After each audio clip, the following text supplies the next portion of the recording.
Hello guys, welcome to popcorn பையன். நம்ம இன்னைக்கு புதுசா ஓடிடில வந்திருக்க சூப்பரான action thriller mystery movie list தான் பார்க்க போறோம். அப்புறம் இந்த படம் எல்லாமே தமிழ் டப்பிங்லயே அவைலபிளா இருக்கு. இந்த எல்லா படமும் நெட்ஃபிளிக்ஸ் அண்ட் ஜியோ ஹாட்ஸ்டார்ல வந்த புது படம். எல்லா படத்தோட ஸ்டோரியும் டிஃப்ரெண்டாவும் சூப்பராகவும் இருக்கும். இந்த மாதிரி டிஃப்ரெண்டான மூவிஸ் அண்ட் ரீசென்ட்லி ஆடட் மூவிஸோட சஜஷனுக்கு நம்ம சேனலை சப்ஸ்கிரைப் பண்ணிக்கோங்க. கூடவே பெல் ஐக்கானை கிளிக் பண்ணிக்கோங்க. அப்போதான் அடுத்தடுத்து போட போற சூப்பரான மூவி லிஸ்ட்டை நீங்க மிஸ் பண்ணாம பார்க்க முடியும். இப்போ வாங்க வீடியோக்குள்ள போலாம். இந்த லிஸ்ட்ல நம்ம ஃபர்ஸ்ட் பார்க்க போற படம் how to train your dragon part 2.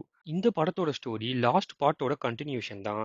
ஹிக்கப்பும் டூத்லெஸ்ஸும் அங்க இருக்கிற மலை காடுகள்ல எக்ஸ்ப்ளோர் பண்ணும்போது டிராகனை பிடிக்கிற கூட்டத்துல மாட்டிக்கிட்டு அவங்க கிட்ட இருந்து தப்பிக்கிறாங்க. அந்த கூட்டம் டிராகன் எல்லாம் பிடிச்சி அவங்க தலைவன் டிராகோ கிட்ட கொடுப்பாங்க.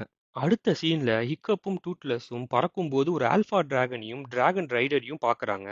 இதுக்கப்புறம் என்ன நடக்குது, யார் அந்த டிராகன் ரைடர், டிராகோ யாரு, எதுக்கு டிராகன் எல்லாம் பிடிக்கிறாங்க, பிடிச்சு என்ன பண்ண போறாங்கன்றது அந்த படத்தோட மீதி ஸ்டோரி. இந்த மூவியோட கண்டினியூஷன் பார்ட் தான் how to train your dragon hidden world.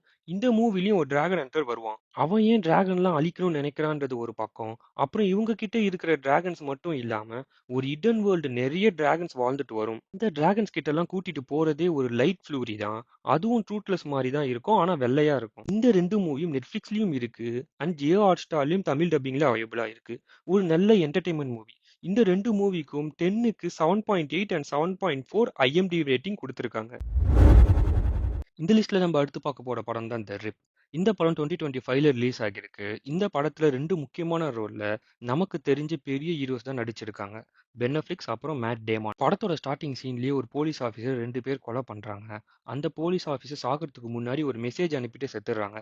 இதை வச்சுதான் இந்த படம் ஃபுல்லாவே த்ரில்லிங்கா எடுத்துட்டு போயிருப்பாங்க. இறந்து போன போலீஸ் ஒரு போலீஸ் டீமோட கேப்டன். அந்த டீம்ல தான் படத்தோட ஹீரோஸ் ரெண்டு பேரும் இருக்கிறாங்க. கூட இன்னும் 3 போலீஸ் ஆபீசர்ஸும் இருக்காங்க. ஒரு நாள் இந்த டீமுக்கு ஒரு இன்ஃபர்மேஷன் வருது, ஒரு இடத்துல பணத்தை கடத்தி வச்சிருக்காங்கன்னு. இங்கதான் நிறைய விஷயம் தெரிய வரும். இவங்க டீம்ல இருக்கிற ஒருத்தர் தான் அவங்க கேப்டனை கொலை பண்ணிருக்காங்கன்னு. யாரு கொலை பண்ணா, எதுக்கு பண்ணாங்க, கேப்டன் இறக்கறதுக்கு முன்னாடி யாருக்கு மெசேஜ் பண்ணாங்க, பதுக்கி வச்சுக்கிற பணம் எல்லாம் யாருன்றது தான் இந்த படத்தோட மீதி கதை. படம் ஃபுல்லாவே இன்ட்ரெஸ்டிங்கா போகும். ஹீரோ மேலதான் எல்லாருக்கும் டவுட் வரும். ஏன்னு படம் பார்த்தா தான் புரியும். லாஸ்ட் 30 மினிட்ஸ்ல எல்லாரும் ஒரு வேன்ல பேசிட்டு போவாங்க. அங்கதான் மெயின் வில்லன் யாருன்னே தெரியும். அந்த சீன்ல நல்லாவே எடுத்திருப்பாங்க. இந்த படம் நெட்ஃபிளிக்ஸ்ல தமிழ் டப்பிங்ல அவைலபிளா இருக்கு. இந்த படத்துக்கு 10க்கு 6.8 IMDb ரேட்டிங் கொடுத்திருக்காங்க. இந்த மூவி இன்னும் நீங்க பார்க்கலனா மிஸ் பண்ணாம போய் பாருங்க. இந்த லிஸ்ட்ல நம்ம அடுத்து பார்க்க போறது நெட்ஃபிளிக்ஸ்ல ரீசெண்டா ரிலீஸ் ஆன இஸ் அண்ட் ஹெர்ஸ் சீரியஸ் தான். ஓப்பனிங் சீன்ல காட்டுக்குள்ள ஒரு டெட் பாடி கிடைக்குது. இந்த மர்டரை இன்வெஸ்டிகேட் பண்றது இந்த சீரியஸோட ஹீரோ தான். ஹீரோவும் அவங்க தங்கச்சியும் தங்கச்சியோட பொண்ணும் ஒரே வீட்டில் தான் இருக்காங்க. ஹீரோ கூட இன்னொரு லேடி டிடெக்டிவும் இந்த கேஸை இன்வெஸ்டிகேட் பண்றாங்க. இந்த சீரியஸோட ஹீரோயின் ஒரு நியூஸ் சேனல்ல ஒர்க் பண்றாங்க. அவங்க ஒரு ஜேர்னலிஸ்ட். இந்த கேஸுக்கு ஃபீல்டு ரிப்போர்ட்டரா ஹீரோயின் போறாங்க. கதை போக போக ஹீரோ இந்த கேஸை டைவர்ட் பண்றாரு. எதனால இவர் இப்படி பண்றாரு, ஒருவேளை இவர் தான் கொலை பண்ணிருப்பாரோன்ற டவுட் நமக்கு வரும். கூட வேலை செய்யற லேடி டிடெக்டிவ்க்கும் இதே டவுட் வருது. இந்த பாயிண்ட் ஆஃப் வியூல கேஸை விசாரிக்கிறாங்க. இது இல்லாம அடுத்தடுத்து கொலை நடக்குது. இந்த சீரிஸ் பார்க்கும்போது இவர் தான் கொலை பண்ணிருப்பாரு, இல்ல இவங்க தான் கொலை பண்ணிருப்பாங்கன்னு நம்மளோட வியூவே மாறிட்டே இருக்கும். லாஸ்ட் எபிசோட்ல அவ்வளவுதான் முடிஞ்சது அப்படின்னு நினைக்கும் போது தான் ஒரு பெரிய ட்விஸ்ட் கொடுக்குறாங்க. அந்த ட்விஸ்ட்டை கொஞ்சம் கொஞ்சமா ரிவீல் பண்ற சீன்லாம் சூப்பரா இருக்கும். இந்த சீரீஸ்ல நிறைய ரொமான்ஸ் சீன்லாம் இருக்கு. ஃபேமிலியோட பார்க்க முடியாது. இந்த சீரிஸ் நெட்ஃபிளிக்ஸ்ல தமிழ் டப்பிங்ல அவைலபிளா இருக்கு. 10க்கு 7.2 IMDb ரேட்டிங் கொடுத்திருக்காங்க. ஒரு சூப்பரான மிஸ்ட்ரி த்ரில்லர் சீரிஸ் இது. இந்த சீரிஸை நீங்க இன்னும் பார்க்கலன்னா மிஸ் பண்ணாம பாருங்க. இந்த லிஸ்ட்ல நம்ம அடுத்து பார்க்க போற மூவி எக்கோ.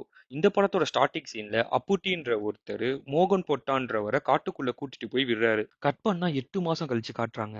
அந்த காட்டுக்குள்ள மலை மேல ஒரு தனி வீட்டுல மிலாதின்ற ஒரு பாட்டியும் அவங்கள பாத்துக்கிறதுக்காக பியோஸ்ன்ற ஒரு பையனும் வாழ்ந்துட்டு வராங்க. அங்க டே டு டே என்ன நடக்குதுன்றத காட்டுறாங்க.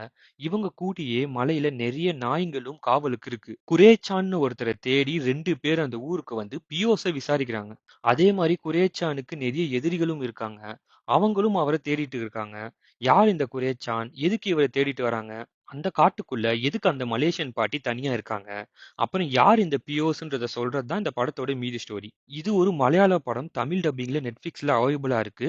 அந்த கிளைமேக்ஸ்ல 2 சைடு ஆஃப் கான்வர்சேஷனை காட்டுவாங்க. அதெல்லாம் நல்லா இருக்கும். இந்த படத்துக்கு 10க்கு 7.8 IMDb ரேட்டிங் கொடுத்திருக்காங்க. ஃபேமிலியோட பார்க்கக்கூடிய ஒரு சூப்பரான மிஸ்ட்ரி த்ரில்லர் மூவி. இந்த மூவி இன்னும் நீங்க பார்க்கலன்னா மிஸ் பண்ணாம பாருங்க. மறக்காம சர்ப்ரைஸ் பண்ணுங்க.